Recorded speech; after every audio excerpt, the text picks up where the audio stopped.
Hello, this is Kathy Dragonfly again, coming to you from 20 Mile Bay in Tuftonboro, New Hampshire. This is what I was stopping to take. Aren't those cool? Those are little bob houses or fish houses, whatever you want to call them. And this is really very strange to have none out there in the lake. There's like one or two way out there. It's kind of a sad day.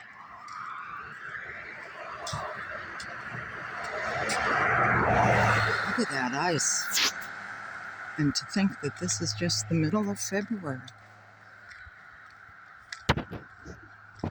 Sorry, I gotta figure out how to film and talk and not shake. So that's it, kids. That's what winter in New Hampshire is all about on Lake Winnipesaukee. Have a great day. Bye now.